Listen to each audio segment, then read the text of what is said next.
and welcome to the bus garage in Manchester. Let's have a look inside. There's two exhibition halls. There's the upper exhibition hall and the lower. And today we're going to be looking at single deck buses and coaches that reside in there.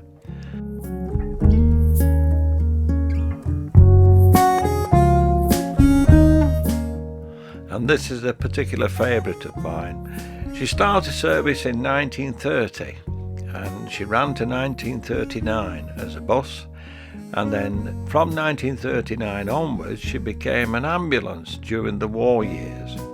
She was fully converted to carry stretchers and casualties, and would you believe that that was once a double-deck tram?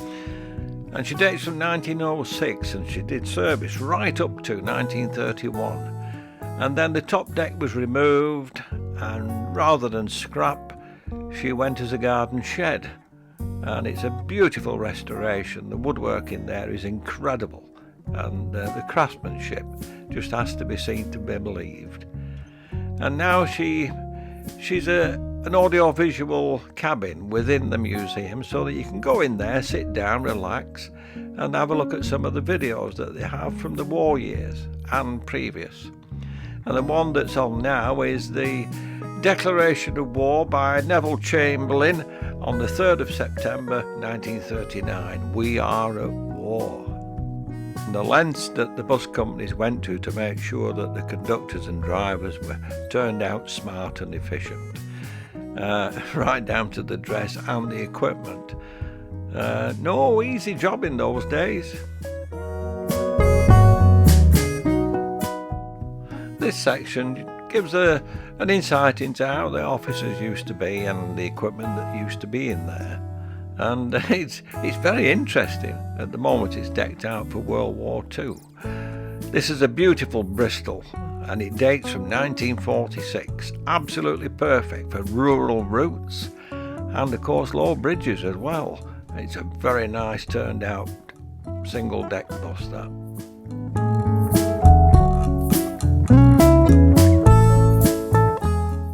A very nice Leyland PS1, and this has come from Falkirk in Scotland, and it used to bring the football supporters down.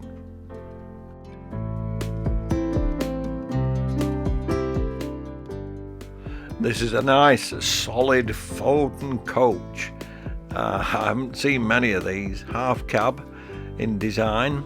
And I always think the exterior, the paintwork and the style, it was like fairground, and a fairground's there to attract, and so it was with these buses.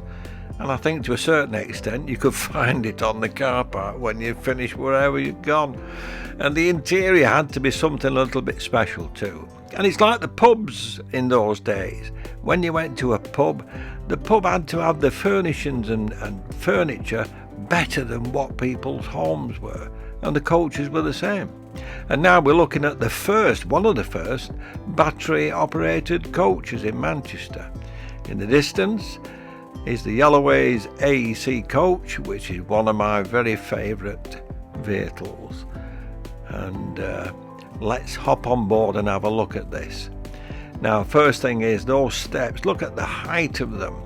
You know, for old people and children to manage them, that's asking a lot. But they did, and they enjoyed it. I always thought that this looked a little bit sparse for a coach, because these did the distances. Torquay, Edinburgh, and one or two went abroad as well. And it's got 22 seats on either side, and there's 5 at the back. Now, I believe these are reclining seats. If they weren't reclining seats, the total number of seats it would hold would be 57, which is quite a lot. And it's a very lengthy coach. I don't think I'd like to drive that and manoeuvre it. However, this is what we travelled on. It's full cab, and look at the amount of view that you get from the construction of the coach itself. Very slim uprights, very large windows, so there's plenty to see. And now we're coming to the front of the coach, but one of my favourite things is the coach clock, because the things never were right. They never did work. And here it is. Here's one of them. And as a kid, I used to look at the clock and check mine, and it was never right. However, having said that, this is our little view of my favourite AEC Yellowways coach. And wow, a bit sparse, I thought. I thought it could have been a little bit more luxurious, especially for the driver. And that's one heck of a gear lever. So it's 5 gears, and the synchromesh on 4 gears. First gear isn't synchromesh. Oh, nice visit. Enjoyed that.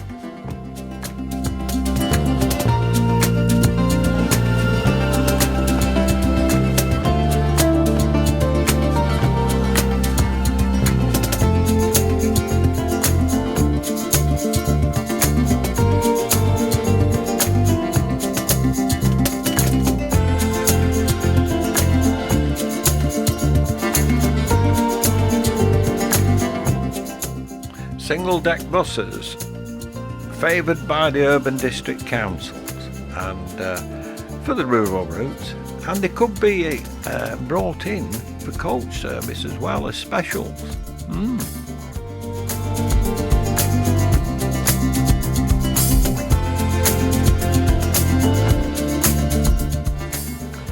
Beautifully styled and bodied Bedford. I always thought that these coaches were grossly underpowered. They have a small petrol engine, and fully loaded, that thing would have to work very hard. But dating again from the 40s, 1946, 47, they were a lovely style coach, and another one of those little city buses that we had years ago that ran hither and thither.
Famous Manchester Beeline bus, a little bus that was handy to hop on and off through the city centre.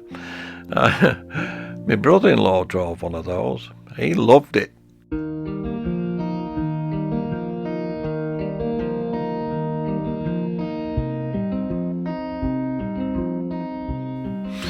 A brave departure from the norm. This is the bus that did the 53 route, and it's got the centre access. Quite radical at that time.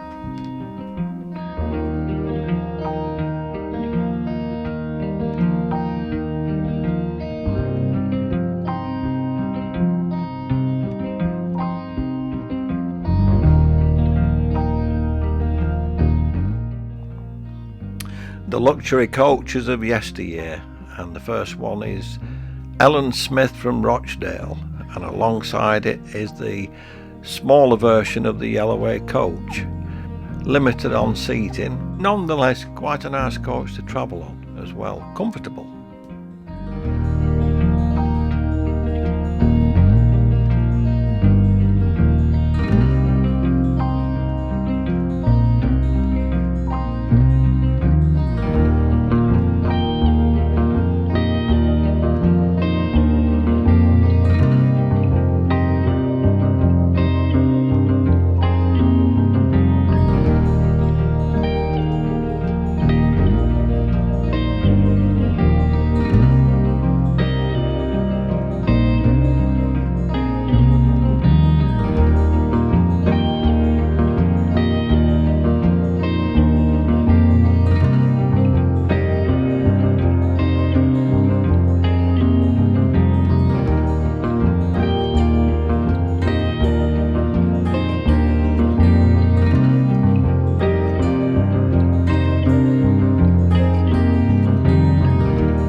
And if you do visit the museum, they have a lovely cafe. You can get a light meal and refreshments, and it's very amenable too.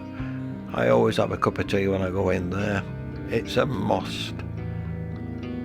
And as you go on your way out, you go through the shop as well, and it has quite a few little bits and pieces, models, buses, and there's books and references, so it's well worth a stop off just to have a look. And they're not too expensive either, not like other places I've been to. Hope you've enjoyed the visit. Do visit sometime to the museum. This is just a little taste that I've done. Thank you very much for watching.